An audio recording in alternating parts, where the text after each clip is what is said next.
यक्ष गंधर्व गंधर्व किन्नर सब ने डुबकी लगाई है। भारत का मंगल हो, इस बात के लिए हमारा स्नान है। अमृत स्नान का क्या मतलब है? अमृत स्नान का अर्थ है कि वृष राशि में बृहस्पति का आगमन हुआ है और मकर राशि में सूर्य और चंद्र का आगमन हुआ है। जब ये 12 वर्ष के बाद योग बनता है तो अमृत योग होता है। अमृत के लिए देवता भी तरसते हैं। उनको भी लगता है यार हो क्या गया भारत वालों को, काश हमने भी भारत में जन्म लिया होता, हम भी आज डुबकी लगा रहे होते। जो पार बैठे हैं वो भी शायद सोच रहे होंगे यार कमाल है, कैसा कुंभ है, एक ही दिन में थोड़ी देर में 12 घंटे में 15 मिलियन लोग, 1.5 करोड़ लोग नहा लिए। कैसे लोग हैं ये लोग, सोचते होंगे कहाँ अलग हो गए हम। मुझे तो लगता है कि अभी देर नहीं है। इस कुंभ से यही होना चाहिए, बॉर्डर टूटे, बैरियर टूटे और फिर भारत अपना अखंड भारत बने।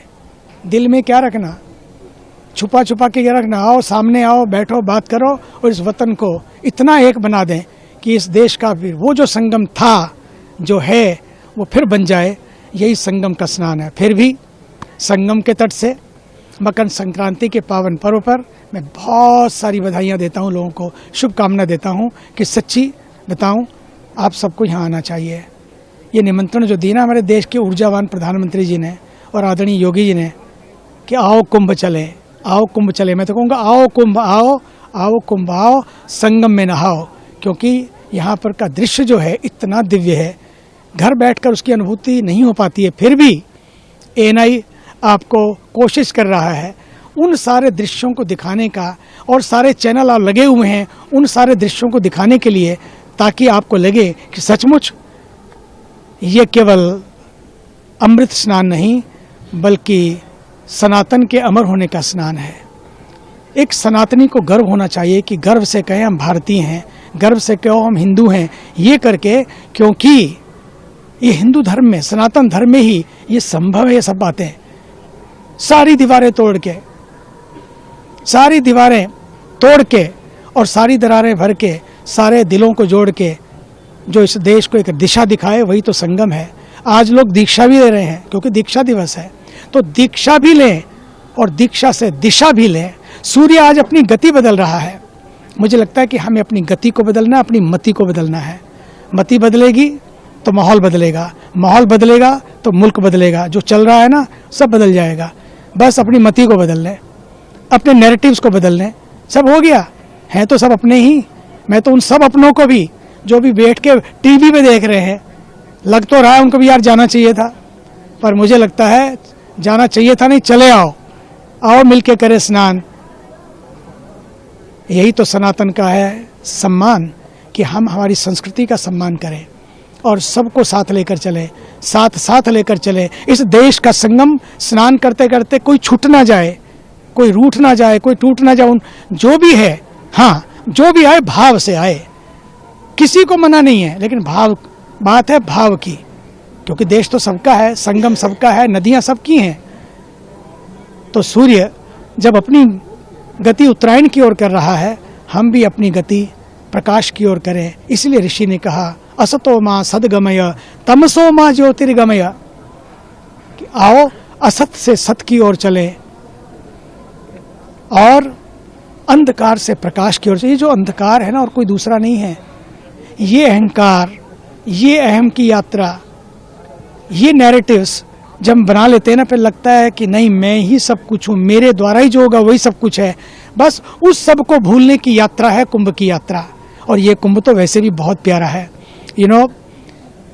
12 साल के बाद एक कुंभ आता है, और फिर अगर 12 ऐसे कुंभ आए तो महाकुंभ आता है। 144 साल के बाद ये महाकुंभ का अवसर मिला है, और इसलिए मुझे तो लगता है इस महाकुंभ में अब के नहीं नहाए ना तो ना भूतो ना भविष्यति, इस जन्म में तो नहीं नहा पाएंगे महाकुंभ में, क्योंकि ये फिर पता है आपको कितने साल बाद आएगा, 144 साल के बाद, 2180 के आसपास ये कुंभ आएगा।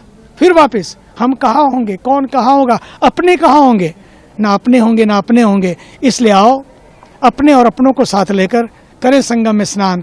और जो अपने होने की अभी तलाश में है, मैं तो उनका भी आह्वान करता हूँ ताकि हम सब एक हो जाएं। और फिर ये धर्म का भी संगम है, ये कर्म का भी संगम है, क्योंकि हमारे देश के ऊर्जावान प्रधानमंत्री और आदरणीय योगी आदित्यनाथ जी मुख्यमंत्री उत्तर प्रदेश, दोनों मिलकर धर्म और कर्म का संगमी है। ये दोनों की जोड़ी जो है अद्भुत जोड़ी है। क्या व्यवस्था है, कैसी व्यवस्था है, अद्भुत व्यवस्था है। देशी भी देख रहे हैं, विदेशी भी देख रहे हैं, उन सबको लग रहा है वाह व्हाट ए कुंभ, ग्रेट कुंभ, सब लोग मस्त हैं। कैसी व्यवस्था है। अगर किसी को इवेंट मैनेजमेंट सीखना हो ना, कुंभ से सीखे। अगर इसको क्राउड मैनेजमेंट सीखना हो तो कुंभ से सीखे। और अगर इसको कैसे एक साथ इतने सारे लोग खा लेते हैं, स्नान कर लेते हैं, स्विमिंग करने जाओ ना तो अपने घर के ही 4-5 होते हैं। यहाँ स्विमिंग करने नहीं है तो संगम में आए लोग, और जब स्विमिंग करने जाओ तो 4-5, जब संगम में जाओ तो 1.5 करोड़ लोग एक ही दिन में 12 घंटे में। और आज तो ये आंकड़ा 3 करोड़ तक पहुंच जाएगा।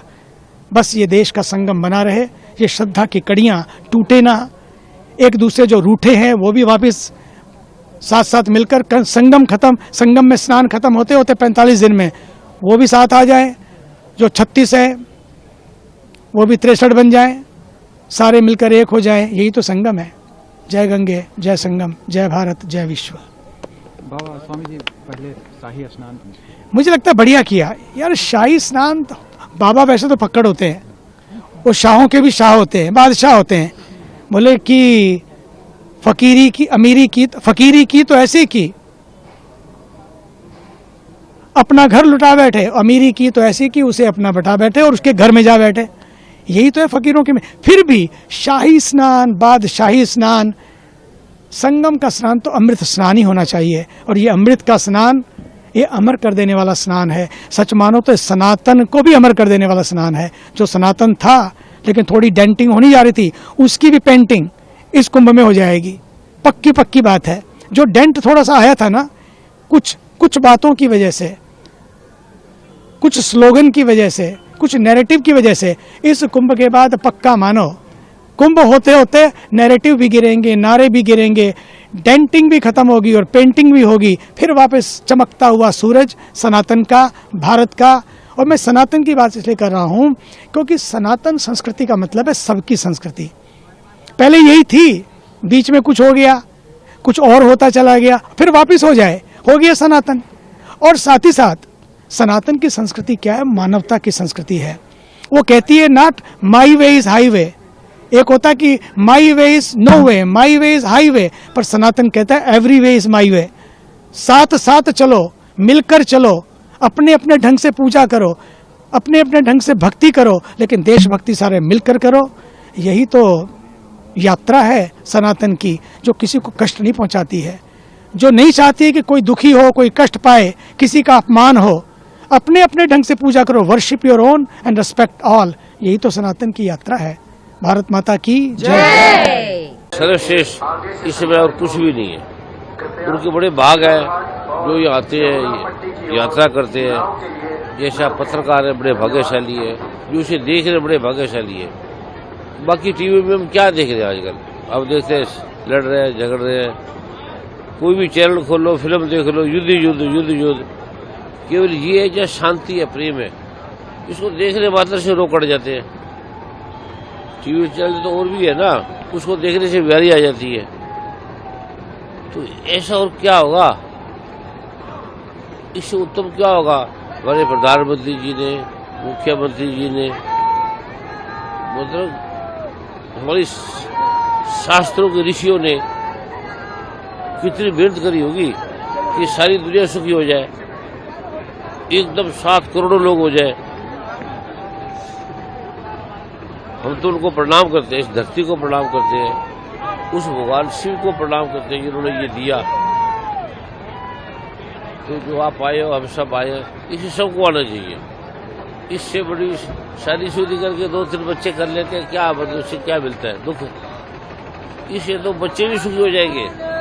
बच्चे किस तरफ जा रहे हैं? कोई माता पिता का कहना नहीं मानते, ये आते कहना मानने लगते हैं। सुंदर आता है, रूप आता है स्त्रियों में, पुरुषों में। तो इससे बढ़कर संसार में कोई चीज नहीं ऊपर। अगर इसकी टिकट भी लग जाए ना हजार रुपया तो भी वो भाग्यशाली है, दर्शन तो हो रहे हैं। देखिए, समस्त अखाड़े अपने सेक्टर 20 में तैयारी कर रहे हैं। पहला अखाड़ा महानिवरणी स्नान करके वापस लौट रहा है। अगले अखाड़े के आने की तैयारी है। हमारे समस्त पुलिस बल ये अखाड़ा मार्ग पर तैनात है और संगम नोज पे हमने स्नान की व्यवस्था कर रखी है और सभी सुगमता से चल रहा है। सर, सुरक्षा को लेकर के किस तरह से इंतजाम है? जो भी हमारे अखाड़े आ रहे हैं वो पूरा हमारे गस्टेड ऑफिसर हैं, साथ में घुड़सवार पुलिस है, साथ में पीएसी है, पैरामिलिट्री फोर्स है, उनके साथ ही सबको लेके आया जा रहा है। सर, कितने स्नान हो गए, कितने बाकी हैं? ये पहला स्नान है, अभी तो 12 बाकी है। बहुत बढ़िया दिव्यता का अनुभव होता है। भारतीय संस्कृति के गौरव को देख रहे हैं लोग। लाखों लोगों की, करोड़ों लोगों की भीड़ है। चारों तरफ से उत्साह है, हर्षोल्लास है। इस हर्षोल्लास में लोग ठंडी भूल गए, सर्दी भूल गए। रात के 2 बजे से प्रतीक्षा कर रहे हैं संतों के दर्शन करने के लिए। ये अद्भुत दृश्य है, अकल्पनीय दृश्य है और उन लोगों को यहाँ आकर के देखना चाहिए जो जातिगत भेदभाव करके और हमारे धर्म को दोष देते हैं कि हिंदू धर्म में जातिगत भेदभाव होता है, छुआछूत होती है। उनको देखना चाहिए कि लाखों की भीड़ में, करोड़ों की भीड़ में न कोई ब्राह्मण है, न कोई क्षत्रिय है, न कोई वैश्य है, न कोई शूद्र है। अगर कोई दिखाई पड़ रहा है तो केवल हिंदू दिखाई पड़ रहा है, हिंदू संस्कृति दिखाई पड़ रही है। अमृत स्नान है, किस तरह की ये प्रथा है, कब से चली आ रही है? एक समय था दैत्य और दानवों का युद्ध होता रहता था। दैत्य हमेशा जीतते थे और देवता पराजित हो जाते थे। भगवान की कृपा से उन दोनों ने समुद्र मंथन करके अमृत निकालने का संकल्प किया और अमृत निकलने के बाद में दोनों में युद्ध हुआ और उस युद्ध के कारण जहां जहां वो अमृत की छींटे पड़े वो प्रमुख रूप से स्थान हुए प्रयागराज, हरिद्वार, अवंतिकापुरी अथवा उज्जैन और नासिक, त्र्यंबकेश्वर। तो इन 4 स्थानों पर चूंकि अमृत की बूंदें पड़ी थी, इसलिए इसको कुंभ के रूप में मनाया जाता है। उन तिथियों में मनाया जाता है और इसीलिए इस बार अखाड़ा परिषद और सरकार दोनों ने ही पुरानी परंपरा को बदलते हुए जो भूलवश शाही स्नान के रूप में मानी गई थी उसको अब चूंकि इसका संबंध अमृत से है इसलिए इसका नाम अमृत स्नान दिया गया। व्यवस्थाओं को लेकर व्यवस्थाओं में इस बार थोड़ा सा, चाहे ये कहें कि सरकार या प्रशासन ये कल्पना नहीं कर सका कि इतनी भीड़ पहले स्नान में हो जाएगी और बहुत ज्यादा प्रचार कुंभ का था।